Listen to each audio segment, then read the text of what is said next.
Hey Chini, Matthew here with freeprescriptionlenses.com, and your mom has picked out a really nice pair of glasses for you. We're going to go with the iCarly little pink front, and it's got cute little hearts going down the sides and little pink temple tips.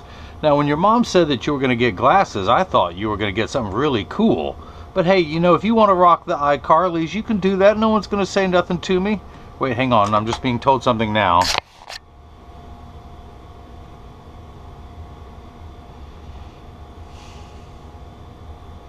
Okay, I've just been informed you are not getting the iCarlys and you're going to get some RayBans instead. Sure, fine, rock the RayBan, see what we say. But, alright Chini, let's get started on your RayBan, all jokes aside.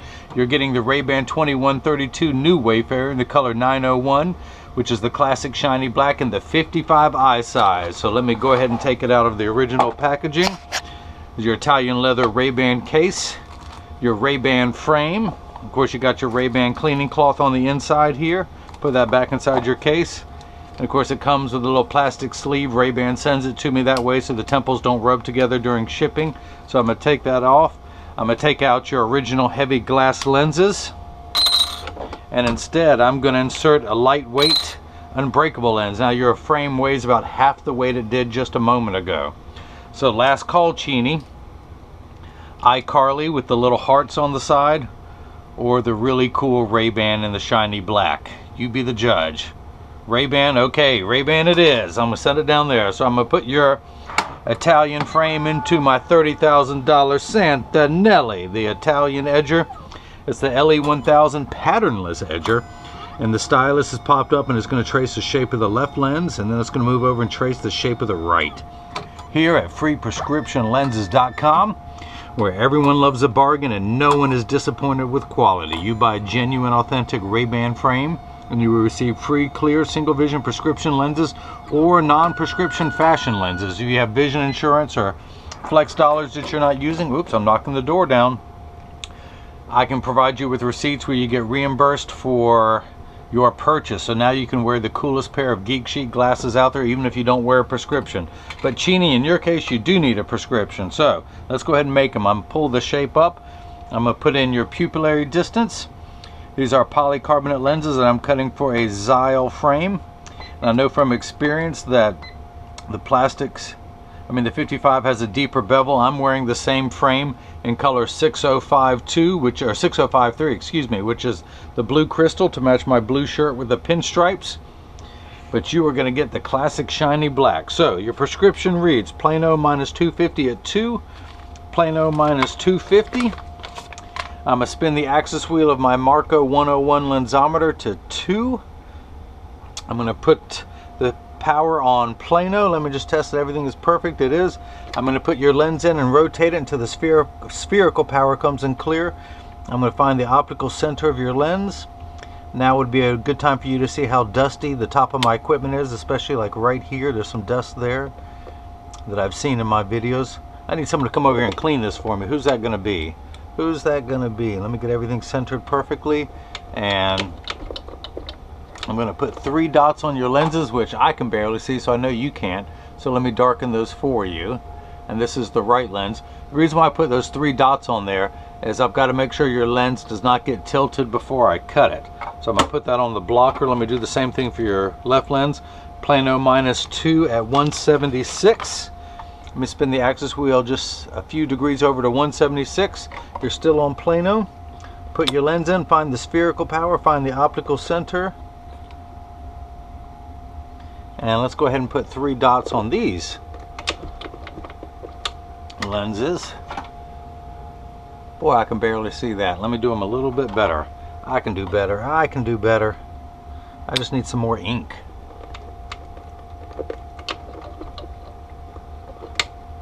Now, let's see. There we go. I see it now. I see it now. We're cooking with gas. And that's the left lens.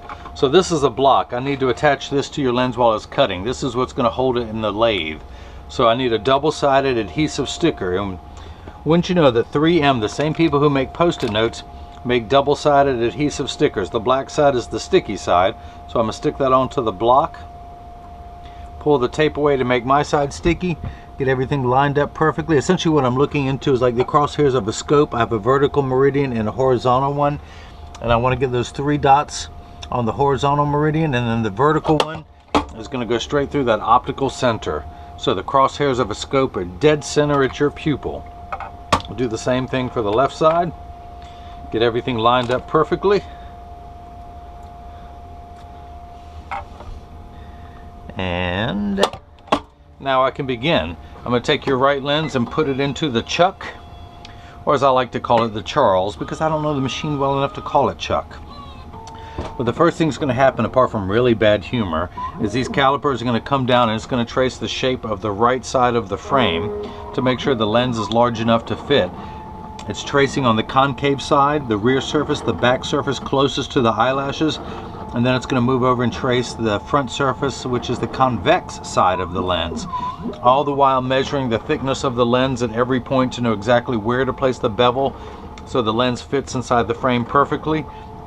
The actual cutting wheel is down here on the bottom left. It's that lighter color wheel that's going to act like a heavy grit sandpaper to grind away your lens material. And this wheel in the center with that channel, that's what's going to put the bevel on the lens so it stays inside the frame. I will have to close the door in a moment due to the sound, but for now I just want you to see as your lens touches down onto the cutting wheel. Now your lenses are made out of polycarbonate. Polycarbonate is 40% thinner and lighter than regular plastic. They are also virtually unbreakable. Your lenses, Chino, check this out. Your lenses are bulletproof up to 22 caliber and have both UVA and UVB protection built into them.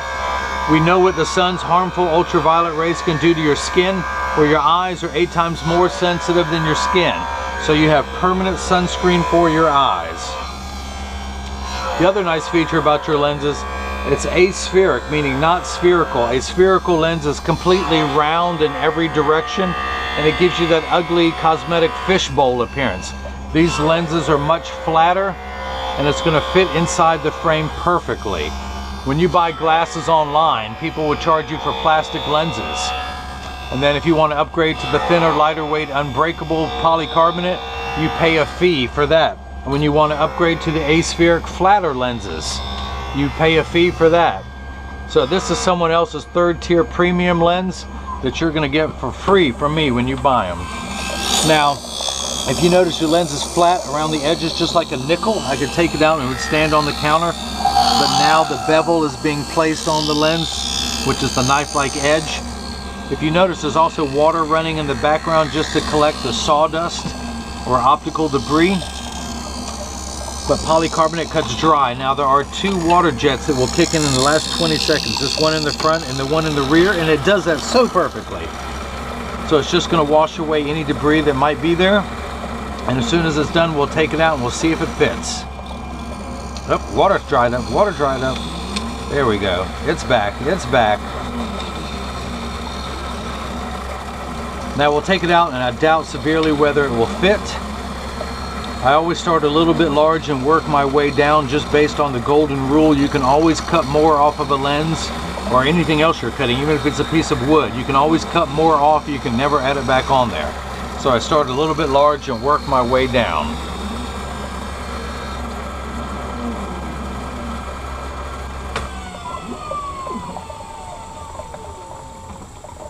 So we'll take it out, and I'm going to dry it off. Now, one thing I want to do before I finish, you still have some rough edges that are left over from the cutting cycle, so I want to smooth those out. I'm going to use my hand stone, which is completely flat. I can put my finger on it while it's running, and my finger gets warm due to the friction. But it's that friction that allows me to apply what's known as the safety bevel. Although literally all I've done is melt those rough edges. And you see this white powdery substance that I'm scraping off? This is called Schwarf. Ooh, there's a good piece right there. And once this has all been removed off your lens and onto the counter, I'm going to wipe it up very responsibly, very neatly, very cleanly. I'm going to collect it into one pile, and then I'll wipe it on the floor. Because this is where I say, kids, stay in school. I went to school for years to learn how to make a mess like this. So kids, if you want to grow up and make a mess, you gotta stay in school. So, let's see if it fits. I'm going to tuck it in at the outside corner, and using my thumbs, I press down at the nose, and it snaps in perfectly. Because I knew this in advance, The 55 has a deeper bevel than the 52 that I'm wearing, so I programmed in advance knowing how much I'd have to take off, but I thought I'd still have to do more. But I'm going to flip that over to the left and hit start, and just like before, the calipers are going to come down, but this time they're going to trace the shape of the left side of your frame to make sure that the lens is large enough to fit in there. Always starting with the rear surface, and then going over and tracing the front surface of the lens, all the while measuring the thickness of the lens at every point on the lens, because your thickness changes, and that knows where to place the bevel so it's going to fit best. Now, as soon as your left lens begins cutting, I'm going to continue to work on the right.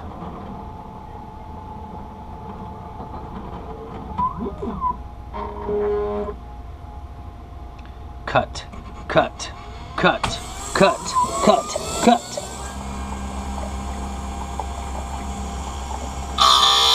Now it's cutting. Okay, so let's go ahead and take this block off. It is no longer needed. Pull that off, pull the sticker off. I want to put your lens back in my lensometer. I'm going to spin the axis wheel back to 2. Put the lens in right at that red dot. And I'm getting plano, which is 0. Test your astigmatism correction. I'm getting 250. Now your prescription reads, you've heard of ounces, gallons, and pounds. Well, the unit of measurement in the optical world is called a diopter, spelled D-I-O-P-T-E-R. Everything is in 0 increments, quarter increments, starting at 0, known as plano, but also known as non-prescription. Goes up from there, 0.25, 0.50, 0.75, 1, and so on. You actually need no magnification or minification. Everything you see is the correct size. Most people do need some of that. All of your prescription is for your astigmatism. Now, there is a stigma over the word astigmatism. It just means you're going to die when you're 95 years old. That's all. No, I'm just kidding. You'll be 98 and walk with a limp. No, so you actually need 10 steps of correction in your right eye. This first number gets everything the correct size, which you don't need. Everything is the correct size for you. Astigmatism is what makes everything blurry. So 6s and 8s look alike, or the letters P and F look alike. So you need 10 steps of correction to make everything nice and crisp in your right eye. You only need 8 steps in your left eye. But think of it as the fine-tune knob. We're going to turn that knob to make everything fine-tuned and crisp. So if a straight line is a 180 meridian from 0 to 180, we're only going to turn that to 2. Now for your left eye, we're going to turn that fine-tune knob all the way to 176. And you think these numbers are very far apart, but it's only different by 6, because again, if you have a straight line which is 180, you have 2 on one end of that straight line and 176 on the other. So on a number wheel, starting at going all the way up to 180 and then starting back over again, you're only 6 digits apart. So without your glasses on, you just squint a lot. So Chini, what you been squinting at? Why is your astigmatism so high? You got crazy stigs, as I like to say. Of course, that's a medical term. I don't know what it means. But Chini, you got some crazy stigs. So quit your squinting. Put your glasses on and see everything nice and crisp. So I'm going to dry your lens off. You know, I can still cut these lenses down to go into that iCarly if you really want it. With those cute little hearts and the pink temple tips. Chini, you know you could rock this frame. You know you could rock this frame. I'm going to send it to you for Christmas. How's that sound? All right, so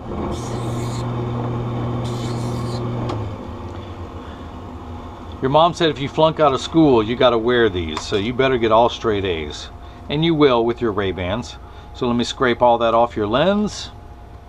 Onto the counter. I'm going to collect it very neatly. Kids, you know what's coming. Watch this behind the back. Woo! Kids, look at that technique. You got to stay in school. How many times I got to tell you that?